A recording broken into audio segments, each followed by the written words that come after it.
নমস্কাৰ। এই মুহূৰ্তত অসম তথা দেশৰ বিভিন্ন প্ৰান্তৰ পৰা যুগুতোৱা হৈছে কেইবাটাও গুৰুত্বপূৰ্ণ খবৰ আৰু এনেধৰণৰ খবৰসমূহ নিতৌ চাবলৈ চেনেলটো ছাবস্ক্ৰাইব কৰি ভিডিঅ'টোত এটা লাইক কৰি দিব লৈছে আজিৰ প্ৰথমটো গুৰুত্বপূৰ্ণ খবৰ। প্ৰধানমন্ত্ৰী নৰেন্দ্ৰ মোদীক সাক্ষাৎ অৰুণাচল নাগালেণ্ডৰ সাংসদৰ প্ৰতিনিধি দলৰ। বৃহস্পতিবাৰে অৰুণাচল প্ৰদেশ আৰু নাগালেণ্ডৰ সাংসদসকলৰ এটা প্ৰতিনিধি দলে প্ৰধানমন্ত্ৰী নৰেন্দ্ৰ মোদীক সাক্ষাৎ কৰি শেহতীয়া বিধ্বংসী বানপানীৰ পৰিস্থিতিৰ বিষয়ে অৱগত কৰে। বানপানীয়ে কিদৰে ক্ষতি কৰিছে সকলো বিৱৰি ক'লে প্ৰধানমন্ত্ৰী নৰেন্দ্ৰ মোদীক। কেন্দ্ৰীয় মন্ত্ৰী তথা সাংসদ কিৰেণ ৰিজিজুৱে উপস্থিত হৈ থকা এই বৈঠকৰ অন্তত অৰুণাচল প্ৰদেশৰ ৰাজ্যসভাৰ সাংসদ টাগায়ে কয় যে প্ৰতিনিধি দলটোৱে তিনিখন ৰাজ্যৰ বানপানীয়ে সৃষ্টি কৰা ক্ষয়-ক্ষতি, জনদুৰ্যোগ আৰু পুনৰ্বাসনৰ প্ৰয়োজনীয়তাৰ এক বিস্তৃত চিত্ৰ প্ৰধানমন্ত্ৰীৰ সন্মুখত দাঙি ধৰে। টাগাকৰ মতে প্ৰধানমন্ত্ৰীয়ে বানপীড়িত ৰাজ্যসমূহলৈ কেন্দ্ৰীয় চৰকাৰৰ ফালৰ পৰা সম্ভৱপৰ সকলো ধৰণৰ সহায় সহযোগিতা আগবঢ়োৱাৰ আশ্বাস প্ৰদান কৰিছে। তেওঁ লগতে জনায় যে প্ৰতিনিধি দলটোৱে শেহতীয়া বিধ্বংসী বানপানীক ৰাষ্ট্ৰীয় দুৰ্যোগ হিচাপে ঘোষণা কৰাৰ বাবে প্ৰধানমন্ত্ৰীৰ ওচৰত আহ্বান জনাইছে। দিবলৈ চোৱা আন এটা গুৰুত্বপূৰ্ণ খবৰ। বানপীড়িতলৈ বেংক অৱ মহাৰাষ্ট্ৰৰ সহায় আগবঢ়ালে 1.2 কোটি টকাৰ অনুদান। এই বান সাহায্যত সহযোগিতা আগবঢ়োৱাৰ উদ্দেশ্যে বেংকটোৱে অসম চৰকাৰৰ মুখ্যমন্ত্ৰীৰ সাহায্য পুঁজিলৈ 1.2 কোটি টকাৰ অনুদান আগবঢ়ায়। উজনি অসমৰ বানত ক্ষতিগ্ৰস্ত লোকসকলৰ সহায়ৰ উদ্দেশ্যে কোনোৱে যদি 11 লাখ টকাৰ অনুদান আগবঢ়াইছে, আন কোনোৱে দিছে আকৌ 1 কোটি টকা। এই সকলোবোৰৰ মাজতে বানত ক্ষতিগ্ৰস্ত অসমৰ জনসাধাৰণৰ সহায়ৰ বাবে ভাৰতৰ অন্যতম অগ্ৰণী ৰাজহুৱা খণ্ডৰ বেংক অৱ মহাৰাষ্ট্ৰই এক প্ৰশংসনীয় মানৱীয় পদক্ষেপ গ্ৰহণ কৰিছে। এই বান সাহায্যত সহযোগিতা আগবঢ়োৱাৰ উদ্দেশ্যে বেংকটোৱে অসম চৰকাৰৰ মুখ্যমন্ত্ৰীৰ সাহায্য পুঁজিলৈ 1.2 কোটি টকাৰ অনুদান আগবঢ়ায়। উল্লেখযোগ্য যে দিছপুৰস্থিত জনতা ভৱনত অনুষ্ঠিত এক কাৰ্যসূচীত 1.20 লাখ টকাৰ চেকখন মুখ্যমন্ত্ৰী ডক্টৰ হিমন্ত বিশ্ব শৰ্মাৰ হাতত আনুষ্ঠানিকভাৱে অৰ্পণ কৰে। বেংক অৱ মহাৰাষ্ট্ৰৰ তৰফৰ পৰা বেংকটোৰ জেনেৰেল মেনেজাৰ সন্তোষ ডোলাৰ আৰু Guwahati general manager Shashank S Sahu উপস্থিত থাকি এই অনুদানৰ চেক অৰ্পণ কৰে। আনহাতে চেক অৰ্পণ কৰি বেংক অৱ মহাৰাষ্ট্ৰৰ প্ৰতিনিধিসকলে কয় যে দেশৰ বিভিন্ন প্ৰান্তত প্ৰাকৃতিক দুৰ্যোগ বা সংকটৰ সময়ত সমাজৰ ক্ষতিগ্ৰস্ত লোকসকলৰ কাষত থিয় দিয়াটো বেংকৰ এক প্ৰাথমিক কৰ্তব্য আৰু মানৱীয় দায়িত্ব। অসমৰ বানপীড়িত জনসাধাৰণৰ দুৰ্দশা লাঘৱ কৰাৰ লক্ষ্যই মুখ্যমন্ত্ৰীৰ সাহায্য পুঁজিলৈ এই আৰ্থিক সাহায্য আগবঢ়োৱা হৈছে বুলি উল্লেখ কৰিছে। তেওঁলোকে কয় যে আগন্তুক দিনতো সমাজ কল্যাণমূলক আৰু জনহিতকৰ এনে বিভিন্ন কাৰ্যসূচীত বেংকটোৱে সক্ৰিয়ভাৱে অংশগ্ৰহণ অব্যাহত ৰাখিব। ইপিনে ৰাজ্যৰ এই দুৰ্যোগৰ সময়ত বানপীড়িত ৰাইজৰ সহায়তে আগবাঢ়ি অহাৰ বাবে বেংক অৱ মহাৰাষ্ট্ৰৰ কৰ্তৃপক্ষই ধন্যবাদ জ্ঞাপন কৰে মুখ্যমন্ত্ৰী ডক্টৰ হিমন্ত বিশ্ব শৰ্মাই। দিবলৈ চোৱা আন এটা গুৰুত্বপূৰ্ণ খবৰ। অহা 6 মাহলৈ বানাক্ৰান্তই ঘূৰাই দিব নালাগে ঋণ। মুখ্যমন্ত্ৰীৰ সামাজিক মাধ্যমযোগে মুখ্যমন্ত্ৰীৰ কেইবাটাও গুৰুত্বপূৰ্ণ ঘোষণা। বানাক্ৰান্তৰ 3 জিলাৰ ৰাজ্যৰ বেংক সম্পৰ্কীয় সমস্যাৰ ক্ষেত্ৰত বিশেষ মন্তব্য আগবঢ়াইছে মুখ্যমন্ত্ৰীৰ ফেচবুক লাইভযোগে বিশেষ মন্তব্য আগবঢ়াইছে। সামাজিক মাধ্যমযোগে মুখ্যমন্ত্ৰীৰ কেইবাটাও গুৰুত্বপূৰ্ণ ঘোষণা। বানাক্ৰান্ত 3 জিলাৰ ৰাজ্যৰ বেংক সম্পৰ্কীয় সমস্যাৰ ক্ষেত্ৰত বিশেষ মন্তব্য। বানত ক্ষতিগ্ৰস্ত হৈছে 19টা ৰাজচক্ৰ, 1131খন গাঁও আৰু 9,96,066 গৰাকী লোক বানত আক্ৰান্ত হৈছে আৰু 185টা বান শিবিৰ স্থাপন কৰিছে, য'ত 67,697 গৰাকী ব্যক্তি শিবিৰত আছে আৰু 71 গৰাকী লোকৰ মৃত্যু হৈছে। শিৱসাগৰৰ এজন লোক সন্ধানহীন আৰু 397টা অংগনবাড়ী কেন্দ্ৰ, 598খন বিদ্যালয় ক্ষতিগ্ৰস্ত হৈছে আৰু বহু চৰকাৰী আন্তঃগাঁথনি ক্ষতিগ্ৰস্ত। বানত এই পৰ্যন্ত 19,469 কুইণ্টেল চাউল আৰু 3,622 কুইণ্টেল দালি আৰু 84,000 লিটাৰ মিঠাতেল দিয়া হৈছে। এতিয়া বানাক্ৰান্তৰ বাবে বিশেষ কিট প্ৰস্তুত কৰা হ'ব। শিৱসাগৰলৈ 2,37,513টা কিট, চৰাইদেউলৈ 33,000 কিট প্ৰেৰণ কৰা হ'ব। এই সাহায্য অভিযান ভৱিষ্যতলৈ অব্যাহত থাকিব। প্ৰতিগৰাকী অৰুণোদয় হিতাধিকাৰীক দিব 2,500কৈ টকা। বানাক্ৰান্ত জিলাৰ হিতাধিকাৰীয়ে পাব এই ধন। 15,000 ধন দিয়াৰ ঘোষণাৰ ক্ষেত্ৰত তালিকা প্ৰস্তুত কৰি থকা হৈছে। বেংক একাউণ্টযোগে প্ৰেৰণ কৰা হ'ব এই বিনামূলীয়া ধন। বিনামূলীয়া পাঠ্যপুথি আজিৰে পৰা প্ৰেৰণ কৰা প্ৰক্ৰিয়া আৰম্ভ হৈছে আৰু বান আক্ৰান্ত পৰিয়ালৰ নথি পত্ৰ বিনামূলীয়াকৈ দিয়াৰ ব্যৱস্থা আৰম্ভ হৈছে আৰু বিদ্যালয় শিক্ষা পৰিষদ আৰু বিশ্ববিদ্যালয়সমূহক এই নিৰ্দেশনা দিয়া হৈছে। উচ্চ মাধ্যমিকৰ ছাত্ৰ ছাত্ৰীৰ বাবে 1,000, ডিগ্ৰীৰ ছাত্ৰ ছাত্ৰীৰ বাবে 3,000 টকা প্ৰদান কৰিব আৰু বিশ্ববিদ্যালয়ৰ ছাত্ৰৰ বাবে 5,000 টকা দিয়াৰ তালিকা প্ৰস্তুত কৰা হৈছে আৰু কেন্দ্ৰীয় বিত্তমন্ত্ৰীৰ বেংকৰ ঋণ সম্পৰ্কীয় আলোচনা সম্পন্ন হৈছে। দিব লৈছো আন এটা গুৰুত্বপূৰ্ণ খবৰ। ভান বিধ্বস্ত উজনি মৃতকৰ সংখ্যা 80 জনলৈ বৃদ্ধি। উজনি অসমত কিছু পৰিমাণে পানী কমিছে যদিও এতিয়া বানপীড়িত ৰাইজৰ দুৰ্দশা আঁতৰা নাই। শিৱসাগৰ আৰু চৰাইদেউ জিলাত বানপীড়িত ৰাইজৰ দুখ বেদনা দেখিলে বুকু কঁপি উঠিব আপোনাৰ। শেহতীয়া তথ্য অনুসৰি ৰাজ্যৰ 8খন জিলা বৰ্তমানে ভানৰ কবলত আছে। এই পৰ্যন্ত ভানত মৃত্যু হোৱা লোকৰ সংখ্যা 80 জনলৈ বৃদ্ধি পাইছে। বৰ্তমান ৰাজ্যখনৰ মুঠ 2,12,441 গৰাকী লোক ভানৰ ফলত দুৰ্দশাগ্ৰস্ত হৈছে। আনহাতে ভানৰ কবলত পৰি ৰাজ্যৰ প্ৰায় 17,198 হেক্টৰ কৃষিভূমি এতিয়াও পানীৰ তলত ডুব হৈ আছে, যাৰ ফলত খেতিয়কসকলৰ বিস্তৰ ক্ষতি হৈছে। নিজ নিজ ঘৰ-বাৰী পানীৰ তলত থকাৰ বাবে কেইবা হাজাৰ লোক গৃহহীন হৈ পৰে আৰু বৰ্তমানলৈকে তেওঁলোকে আশ্ৰয় শিবিৰসমূহত দিন কটাবলগীয়া হৈছে। দিব লৈছো আন এটা গুৰুত্বপূৰ্ণ খবৰ। দেশৰ পৰীক্ষা ব্যৱস্থা অধিক শক্তিশালী হ'ব। প্ৰশ্নকাকত ফাদিলকাৰীক দিয়া নহ'ব ৰেহাই। প্ৰধানমন্ত্ৰী নৰেন্দ্ৰ মোদীৰ হুংকাৰ। এই সংশোধনী বিধেয়কখন আদৰণি জনাই প্ৰধানমন্ত্ৰী নৰেন্দ্ৰ মোদীয়ে সামাজিক মাধ্যমত ভিডিঅ' বাৰ্তাযোগে প্ৰধানমন্ত্ৰীগৰাকীয়ে কয় যে এই নতুন সংশোধনী বিধেয়কখন দেশৰ পৰীক্ষা ব্যৱস্থাক অধিক শক্তিশালী আৰু স্বচ্ছ বিশ্বাসযোগ্য কৰি তুলিব। পৰীক্ষাৰ প্ৰশ্নকাকত ফাদিল আৰু অন্যান্য অনিয়মৰ বিৰুদ্ধে কঠোৰ শাস্তিৰ ব্যৱস্থা থকা ৰাজহুৱা পৰীক্ষা সংশোধনী বিধেয়ক 2026 বৃহস্পতিবাৰে নিশা সংসদত গৃহীত হয়। বিৰোধীৰ একাংশই সদন ত্যাগৰ মাজতে ৰাজ্যসভাই এই বিধেয়কখনত অনুমোদন জনায়। এই সংশোধনী বিধেয়কখন আদৰণি জনাই প্ৰধানমন্ত্ৰী নৰেন্দ্ৰ মোদীয়ে সামাজিক মাধ্যমযোগে ভিডিঅ' বাৰ্তাযোগে প্ৰধানমন্ত্ৰীগৰাকীয়ে কয় যে এই নতুন সংশোধনী বিধেয়কখন দেশৰ পৰীক্ষা ব্যৱস্থাক অধিক শক্তিশালী আৰু স্বচ্ছ আৰু বিশ্বাসযোগ্য কৰি তুলিব। লগতে প্ৰধানমন্ত্ৰীগৰাকীয়ে স্পষ্ট কৰি দিয়ে যে এই আইনী ব্যৱস্থাই যিকোনো পৰীক্ষাৰ প্ৰশ্নকাকত ফাদিল আৰু অনিয়মৰ বিৰুদ্ধে কঠোৰতম ব্যৱস্থা গ্ৰহণ কৰাটো নিশ্চিত কৰিব।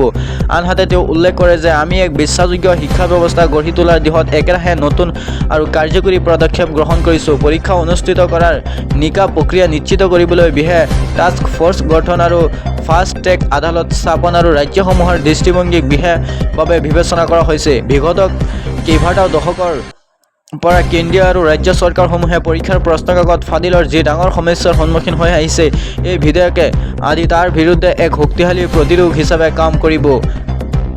দিব লৈছো আন এটা গুৰুত্বপূৰ্ণ খবৰ। বিদ্যালয় মন্দিৰলৈ ভূমি ধান দিয়া চাহু পৰিয়ালক ভূমিহীন কৰাৰ অভিযোগ। এই ঘটনাক লৈ ব্যাপক প্ৰতিক্ৰিয়াৰ সৃষ্টি হোৱাৰ পাছত অৱশেষত ন্যায়ৰ অপেক্ষাত থকা ভুক্তভোগী চাহু পৰিয়ালটোৱে অসম ৰাজহ বৰ্ডৰ গুৱাহাটীস্থিত আদালতৰ পৰা আইনী সকাহ লাভ কৰিছে।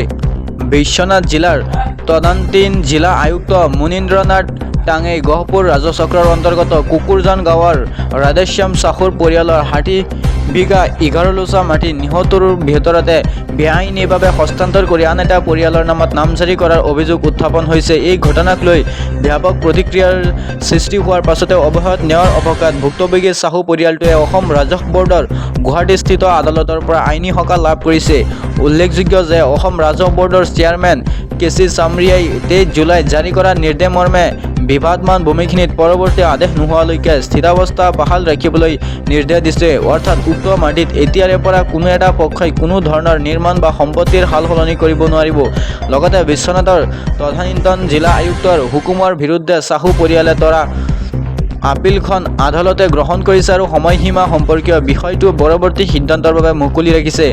মূল চৰকাৰী নথিসমূহ তলব কৰাৰ লগতে সংশ্লিষ্ট বিপদজনক বিপক্ষক জাননী জাৰি কৰাৰ নিৰ্দেশনা দিয়া হৈছে। গোচৰটো পৰৱৰ্তী শুনানি অহা 25 আগষ্টত ধাৰ্য কৰা হৈছে। আনহাতে 1976 চনৰ ভূমি বন্দোবস্তিৰ সময়ত অবিভক্ত শোণিতপুৰ জিলা প্ৰাধিকাৰী তথা ছেটেলমেণ্ট অফিচাৰে কুকুৰজান গাঁৱৰ 102 নং খেৰাজ মেদবাটাৰ 303, 306, 310, 349, 353 আৰু 365 নং দাগৰ মুঠ 60 বিঘা 11 লোচা মাটি ৰাধেশ্যাম চাহু, শিৱচন্দ তেলী আৰু গোপালচন্দ তেলী আৰু গোপাল চন্দ্ৰ চাহুসহ 10 জন পট্টাদাৰৰ নামত বন্দোবস্ত কৰি দিছিল। দিব লৈছো আন এটা গুৰুত্বপূৰ্ণ খবৰ। নিচাজাতীয় সামগ্ৰীসহ 8ক 3 সৰবৰাহকাৰী দক্ষিণ হালমাৰা মানকাছাৰ জিলা হাটশিঙিমাৰী মানকাছাৰ সংযোগী পথৰ ফেকামাৰী এলেকাত এক গোপন তথ্যৰ ভিত্তিত চলোৱা অভিযানত ভোজন পৰিমাণৰ নিচাজাতীয় সামগ্ৰীসহ 3টা সৰবৰাহকাৰীক আটক কৰে। নিচাজাতীয় সামগ্ৰীৰ ৰমৰমীয়া ব্যৱসায়ৰ বিৰুদ্ধে আৰক্ষীৰ ধাৰাবাহিক অভিযান অব্যাহত থকাৰ সময়তে পুনৰ এক বৃহৎ সফলতা লাভ কৰিছে খাৰুৱাভাণ্ডা আৰক্ষীয়ে। দক্ষিণ হালমাৰা মানকাছাৰ জিলাৰ হাটশিঙিমাৰী মানকাছাৰ সংযোগী পথৰ ফেকামাৰী এলেকাত এক গোপন তথ্যৰ ভিডিঅ' চলোৱা অভিযানত ভোজন পৰিমাণৰ নিচাজাতীয় সামগ্ৰীসহ 3টা সৰবৰাহকাৰীক আটক কৰে। আৰক্ষীৰ জালত পৰা ধৃত সৰবৰাহকাৰীকেইটা ৰবিউল ইছলাম, ফকিৰ চান্দ আৰু মহিবুল ইছলাম বুলি জানিব পৰা গৈছে। ইপিনে অঞ্চলটোত নিচাজাতীয় সামগ্ৰীৰ অবৈধ সৰবৰাহ চলি থকাৰ পকা খবৰ পাই খাৰুৱাবান্ধা আৰক্ষীৰ দল এটাই ফেকা মাৰি সংযোগী পথত অভিযান চলাইছিল। অভিযান কালত উক্ত 3 সৰবৰাহকাৰীক আটক কৰি তালাচী চলোৱা তেওঁলোকৰ জিম্মাৰ পৰা বৃহৎ পৰিমাণৰ হেৰোইন উদ্ধাৰ কৰে। ধৃত সৰবৰাহকাৰী কেইজনমানক বৰ্তমান আৰক্ষীয়ে জিম্মাত লৈ নিষিদ্ধ সামগ্ৰীখিনি ক'ৰ পৰা কেনে কঢ়িয়াইছিল, ইয়াৰ কোন জড়িত আছিল সেই সন্দৰ্ভত অধিক তথ্যৰ বাবে তদন্ত অব্যাহত ৰাখিছে। দিব লৈছো আন এটা গুৰুত্বপূৰ্ণ খবৰ। অত্যাধুনিক প্ৰযুক্তিৰ সহায়ত 50টা মোবাইল ফোন উদ্ধাৰ আৰক্ষীৰ। নগাঁও জিলাৰ বটদ্ৰৱা আৰক্ষীয়ে চুৰি হোৱা 50টা মোবাইল ফোন অত্যাধুনিক প্ৰযুক্তিৰ ব্যৱহাৰেৰে উদ্ধাৰ কৰে। বৃহস্পতিবাৰে প্ৰকৃত গৰাকীক ঘটাই দিয়ে। এইসকল লোকে আৰক্ষীৰ ওচৰত এজাহাৰো দাখিল কৰিছিল। পিছৰ অত্যাধুনিক প্ৰযুক্তিৰ সহায়ত আৰক্ষীয়ে ইয়াৰে 50টা মোবাইল ফোন উদ্ধাৰ কৰিবলৈ সক্ষম হয়। এই সন্দৰ্ভত ভদৰদৰা আৰক্ষীৰ থানাত ভাৰপ্ৰাপ্ত বিষয়া গৌৰৱজ্যোতি মহন্তই জনায় যে জিলা অপৰাধ শাখাৰ সময়ত মোবাইল ফোন নম্বৰ ট্ৰেক কৰি হেৰুৱা ফোন উদ্ধাৰ কৰা সম্ভৱ হৈছে। এইখিনি গৰাকীক সমজাই দিবলৈ সক্ষম হৈছে। তেওঁলোকৰ মুখত হাঁহি বিৰিঙনি পাই আমি বহুত সুখী হৈছোঁ। ভৱিষ্যতে এই অভিযান অব্যাহত থাকিব বুলি মন্তব্য কৰে। দিব লৈছো আন এটা গুৰুত্বপূৰ্ণ খবৰ। মুখ্যমন্ত্ৰীৰ সাহায্য পুঁজিলৈ 1 লাখ টকাৰ অনুদান। বিজেপিৰ ৰাষ্ট্ৰীয় কাৰ্যনিৰ্বাহক সদস্য সুনীল দেওধৰৰ উজনি অসমৰ বানত ক্ষতিগ্ৰস্ত লোকসকলৰ সহায়ৰ উদ্দেশ্যে বিজেপিৰ ৰাষ্ট্ৰীয় কাৰ্যনিৰ্বাহক সদস্য তথা মাই হোম ইণ্ডিয়াৰ প্ৰতিষ্ঠাপক সুনীল দেওধৰে মুখ্যমন্ত্ৰীৰ সাহায্য পুঁজিলৈ 1 লাখ টকাৰ অনুদান আগবঢ়ায়। উজনি অসমত ক্ষতিগ্ৰস্ত লোকসকলৰ সহায়ৰ উদ্দেশ্যে বিজেপিৰ ৰাষ্ট্ৰীয় কাৰ্যনিৰ্বাহক সদস্য তথা মাই হোম ইণ্ডিয়াৰ প্ৰতিষ্ঠাপক সুনীল দেওধৰে মুখ্যমন্ত্ৰীৰ সাহায্য পুঁজিলৈ 1 লাখ টকাৰ অনুদান আগবঢ়ায়। কেন্দ্ৰীয় বৈদেশিক পৰিক্ৰমা আৰু বস্ত্ৰ মন্ত্ৰালয়ৰ ৰাজ্যিক মন্ত্ৰী পবিত্ৰ মাৰ্ঘেৰিটাৰ হাতত অনুদানৰ চেক আনুষ্ঠানিকভাৱে প্ৰদান কৰে সুনীল দেওধৰে। উল্লেখযোগ্য যে বন্যাৰ লোকসকলৰ পুনৰ সংস্থাপন আৰু জৰুৰী সাহায্য কাৰ্যত এই অনুদান ব্যৱহাৰ কৰা হ'ব। অনুদান প্ৰদানৰ সময়ত সুনীল দেওধৰে কয় যে প্ৰাকৃতিক দুৰ্যোগৰ এই কঠিন সময়ত অসমৰ জনসাধাৰণৰ কাষত থিয় দিয়াটো সকলোৰে নৈতিক দায়িত্ব। তেওঁ লগতে বন্যাত ক্ষতিগ্ৰস্ত পৰিয়ালসমূহৰ দ্ৰুত পুনৰ্বাসন আৰু স্বাভাৱিক জীৱনলৈ উভতি অহাৰ কামনা কৰে। উল্লেখযোগ্য যে অসমৰ শেহতীয়া বানে একাধিক জিলাত ব্যাপক ক্ষয়ক্ষতি সাধন কৰাৰ লগতে হাজাৰ হাজাৰ লোকক দুৰ্ভোগৰ সন্মুখীন কৰাইছে। দিব লৈছো আন এটা গুৰুত্বপূৰ্ণ খবৰ। এজাক বৰষুণে বানপানী কৰি থৈ গ'ল। বৰষুণজাক আহিছিলহে মাত্ৰ বানত ডুবি অনুৰাধা, মালিগাঁও, হাতীগাঁও, চানমাৰী, শিলপুখুৰী, জু ৰোড। একেই ছবি একেই খবৰ, পাৰ্থক্য মাত্ৰ সময়ৰ। 29 জুলাই 2026 বুধবাৰৰ বিয়লিৰ ভাগত অহা মাত্ৰ এজাক বৰষুণেই ধুৱাই লৈ গ'ল অভিজাত গুৱাহাটী মহানগৰীৰ ধম্ব। সাধাৰণ এজাক বৰষুণতে সৃষ্টি হ'ল কেতবোৰ এলেকাত কৃত্ৰিম বানপানীৰ, যাৰ ফলত কিছু সময়ৰ বাবে স্তব্ধ হৈ পৰে যাতায়াত। মহানগৰীৰ অতি ব্যস্ত এলেকা অনুৰাধা, চানমাৰী, শিলপুখুৰী, জু ৰোড, তিনিআলি, ভৰগাঁও, হাতীগাঁও, মালিগাঁও আদিত হোৱা কৃত্ৰিম বানপানীৰ বাবে সম্প্ৰতি পথৰ ওপৰতে ৰৈ থাকিবলগীয়া হৈছে যান-বাহনসমূহ। একেদৰে কেইবাখনো উৰণ সেতুৰ ওপৰত ৰৈ থকা যান-বাহনে তীব্ৰ যান-জঁটৰ সৃষ্টি কৰিছে। উল্লেখযোগ্য যে অফিচ কাছাৰী ছুটি হোৱাৰ সময়ত এই যাক বৰষুণে স্বাভাৱিকতে মহানগৰীসকলক জুৰুলা কৰি পেলাইছে। ইফালে মুহলধাৰ বৰষুণত ডুবিছে মালিগাঁৱৰ কেইবাটাও অঞ্চল। মালিগাঁৱৰ উৰণ সেতুৰ তলত সাগৰ সদৃশ পৰিৱেশৰ সৃষ্টি হৈছে। অঞ্চলটোত হোৱা কৃত্ৰিম বানত আবদ্ধ হৈ পৰিছে বহুকেইখন বাহন। দিব লৈছো আন এটা গুৰুত্বপূৰ্ণ খবৰ। বিগত 6 বছৰত ব্ৰহ্মপুত্ৰৰ বুকুত জাহ ৰাজ্যৰ 252.6 বৰ্গ কিলোমিটাৰ ভূমি। বিগত 6 বছৰত ব্ৰহ্মপুত্ৰই অসমৰ প্ৰায় 252.6 বৰ্গ কিলোমিটাৰ ভূমিখণ্ড খহাই নিছে। গুৱাহাটী IITৰ এক মাৰ্জলজিকেল গৱেষণাৰ আধাৰত কেন্দ্ৰীয় জলশক্তি বিভাগৰ ৰাজ্যমন্ত্ৰী ৰাজভূষণ চৌধুৰীয়ে বৃহস্পতিবাৰে লোকসভাৰ মজিয়াত এই উদ্বেগজনক তথ্য দাঙি ধৰে। সদনৰ প্ৰশ্নোত্তৰ কালত কংগ্ৰেছৰ সাংসদ ৰকিবুল হুছেইনে ৰাজ্যৰ বান খহনীয়াক লৈ উত্থাপন কৰা প্ৰশ্নৰ উত্তৰত মন্ত্ৰী চৌধুৰীয়ে কয় যে 2003 চনৰ পৰা 2005 চনলৈকে আৰু পাছত 2008 চনৰ পৰা 2011 চনৰ ভিতৰত নদীখনে উক্ত বৃহৎ পৰিমাণৰ ভূমি খহাই নিছে। লক্ষণীয়ভাৱে অনুৰূপ কালছোৱাত নদীখনে আকৌ 18.6 বৰ্গ কিলোমিটাৰ অঞ্চলত পলস জমা কৰি নতুন ভূখণ্ডও সৃষ্টি কৰাৰ তথ্য যোগান ধৰিছে গুৱাহাটী IITৰ মৰ্জলজিকেল অধ্যয়নে। আনহাতে নিজৰ ব্ৰেভিটিত মন্ত্ৰী চৌধুৰীয়ে বিশ্বৰ বৃহত্তম নদীদ্বীপ মাজুলীৰ খহনীয়া সন্দৰ্ভতো আন এক উদ্বেগজনক তথ্য দাঙি ধৰিছে। মহাৰাষ্ট্ৰৰ পুনেস্থিত কেন্দ্ৰীয় জল আৰু শক্তি গৱেষণা কেন্দ্ৰৰ সহযোগত ব্ৰহ্মপুত্ৰ বৰ্ডে কৰা আন এক ছেটেলাইট ভিত্তিক অধ্যয়নৰ ফলাফল অনুসৰি 1986 চনৰ পৰা 2023 চনৰ ভিতৰত অৰ্থাৎ 37 বছৰত মাজুলীৰ বিভিন্ন প্ৰান্তৰ পৰা প্ৰায় 75 বৰ্গ কিলোমিটাৰ মাটি ব্ৰহ্মপুত্ৰৰ বুকুত বিলীন হৈ গৈছে। ইয়াৰ বিপৰীতে নদীদ্বীপটোৰ ঘাটে লাগি থকা ব্ৰহ্মপুত্ৰৰ পাৰত প্ৰায় 58 বৰ্গ কিলোমিটাৰ এলেকাত পলস জমা হোৱাও দেখা গৈছে। দিবলৈছো শেষৰটো খবৰ। ৰিলছ বনোৱাটোৱেই হ'ল কাল। ৰিলছ বনাবলৈ গৈ পুখুৰীত পৰি 2 কিশোৰীৰ মৃত্যু। তিনিচুকীয়াৰ মাকুমত এটা পুখুৰীত ঘাঁহ ধুই ৰিলছ বনাবলৈ গৈ 2 কিশোৰীৰ মৃত্যু হোৱা ঘটনাই চাঞ্চল্যৰ সৃষ্টি কৰিছে। অভিযোগ অনুসৰি বুধবাৰে মাকুম চোটা হাবজানৰ 6 নং বাগিচাৰ সমীপৰ ইটাভাটাৰ এটা পুখুৰীত 4জন কিশোৰীক এজন যুৱকে ঘাঁহ ধুবলৈ ৰিলছ বনাবলৈ লৈ যায়। সেই অনুসৰি কিশোৰীকেইজন পুখুৰীত ঘাঁহ ধোৱাৰ উদ্দেশ্যে নামি যায়। ক্ৰমান্বয়ে কিশোৰীকেইজনৰ মাজেৰে তন্ময় বুঢ়াগোহাঁই আৰু দীপ বিশ্বাস পানীৰ গভীৰতাত সোমাই পৰাত কক বকাবলৈ আৰম্ভ কৰে। ইফালে 2 সতীৰ্থ পানীত কক বকোৱাত আন কেইজনমানে স্থানীয় লোকক খবৰ দিয়া স্থানীয় লোকে মাকুম আৰক্ষীক ঘটনাৰ খবৰ দিয়াত লগে লগে ঘটনাস্থলীত মাকুম সমজিলা অতিৰিক্ত আৰক্ষী অধীক্ষক অপৰূপজ্যোতি তেৰণ আৰু মাকুম আৰক্ষী থানাৰ প্ৰদৰ্শক পুলক কুমাৰ নেতৃত্বত SDRFৰ বাহিনী উপস্থিত হৈ সংকটজনক অৱস্থাত 2টি কিশোৰীক উদ্ধাৰ কৰি তিনিচুকীয়া চিকিৎসা মহাবিদ্যালয়লৈ প্ৰেৰণ কৰে যদিও চিকিৎসকে দুয়োকে মৃত বুলি ঘোষণা কৰে।